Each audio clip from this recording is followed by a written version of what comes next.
Hi folks, welcome to Gipfelschluck. Today with some trekking in the amazing landscapes of the Fjell of Northern Europe. The Kungsleden trail, especially well known for the northern part in northern Sweden, but there's also a southern part in central Sweden. Let's have a look. This map of Scandinavia shows our hiking trail in form of the red line in the western central part of Sweden. By zooming in, we get an overview of the different stages marked by the little yellow pins, starting in the north at Ljungdalen and ending in the south at Grövelsjön. The statistic table shows the variety of the different stages, in particular the walking time between 3 hours and 8 hours per day. Not long after getting started from a hiking parking area next to Ljungdalen, we can set an eye on the Helags peak, 1797 meters. This peak will dominate the scenery of the first 4 days of the hiking. After 3 hours of walking, we arrive at the Helags Fjällstation, a not too small facility with its 80 beds. As Germans for sure, we are very pleased with the proper waste separation here. Spending 2 nights for climbing the Helags peak at the Fjällstation, we had to drop the plan because of the bad weather conditions with a peak fully in clouds. Instead we went out for a little walk heading northeast. After walking more or less 5 kilometers through the nice landscape of the Fjell, we turned around to go back to the Fjällstation. Back at the Fjällstation in the afternoon the weather had improved, so we decided to climb a little bit up the Helags mountain in order to get close to the Helags glacier, the southernmost glacier in Sweden. Hiking up only 400 meters of altitude was rewarded by an impressive amphitheater of ice and rocks. Highest point of the hike means Gipfelschluck. Today with an excellent single malt, Highland Park, 12 years, vintage 1997. Cheers!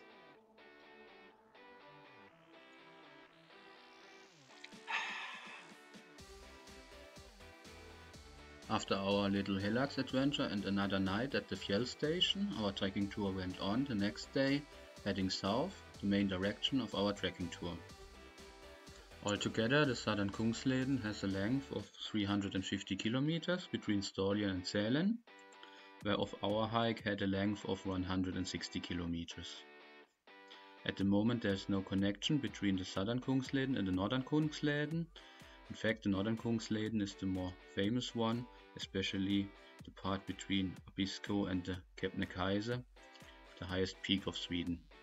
At the end of the third day we arrived at the Fältjägerstugan, a beautiful little hut in the middle of the wonderful scenery of the endless fjell. This hut and practically any other hut on the trail belongs to the STF, the Swedish Tourist Association. A membership pays off because of the large discounts for accommodation you get. The first act when you arrive at a hut is usually catching some water for drinking, cooking and washing, mostly from a nearby lake. Not to forget the very important purpose of cooling. Most of the huts on the trail had a layout like the Fältjägerstugan, with this beautiful nice kitchen and directly next to it 2 dormitories. Each one with 2 times 3 levels of beds. One of the best things of walking around in Sweden is the drinking water quality of the streams, rivers and lakes.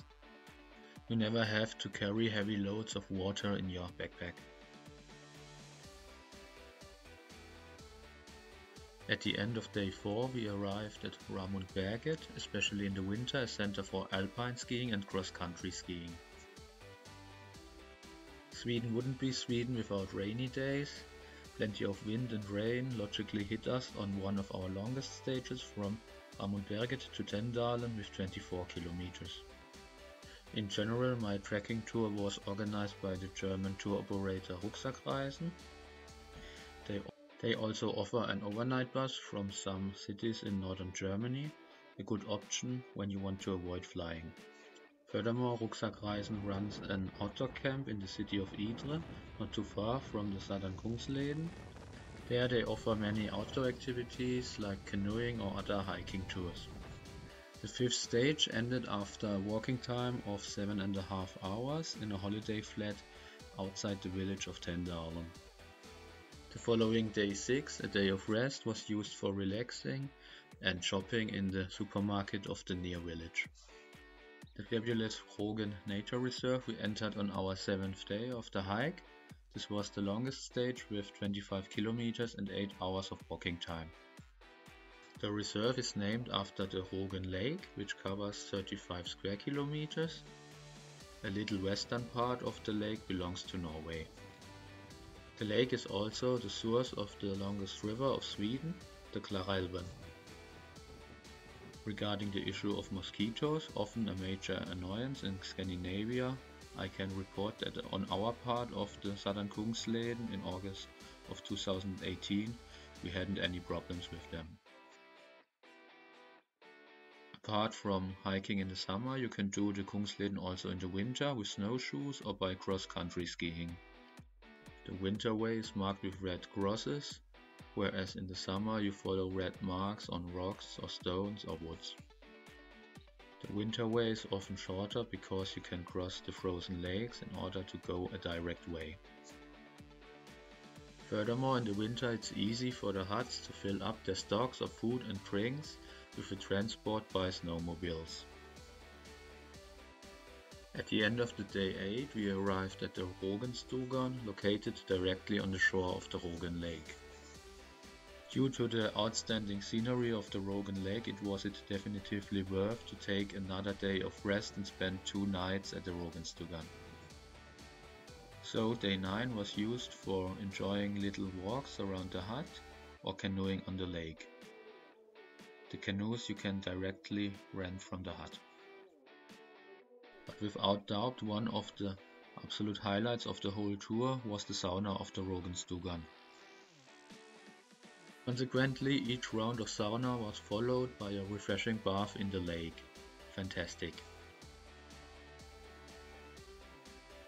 Another good option for a day of rest is collecting some mushrooms in the woods. Very tasty. On day 10 it was time to leave the Rogenstugan. The path led to a little hill from which we had a wonderful view over the lake. A nice but very windy viewpoint to say goodbye to the Rogen Lake.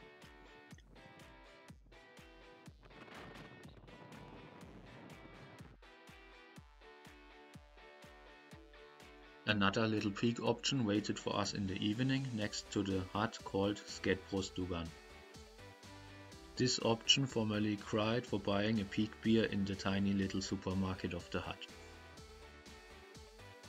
In addition to some drinks, you can also buy some instant foods in the mini market of the Skedbrostugan for cooking in the evening, like in any other mini market in every hut on the trail. But if you are not eager for eating tinned food each day, it's better to bring your own food with fresh ingredients with you, like we did. On day 11 waited another day with plenty of rain for us, but it could be worse. It was the shortest stage with only 10 kilometers to go. Our last night on the trail we spent in a hut on the shore of the Hävlingen lake.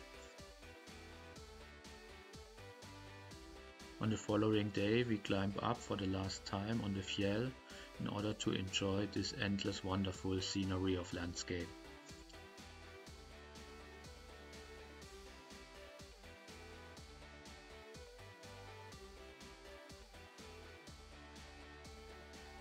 Finally, our trekking tour on the southern Kungsleden ended at the Fjällstation of Grövelsjön after 161 kilometers and more than 50 hours of walking time.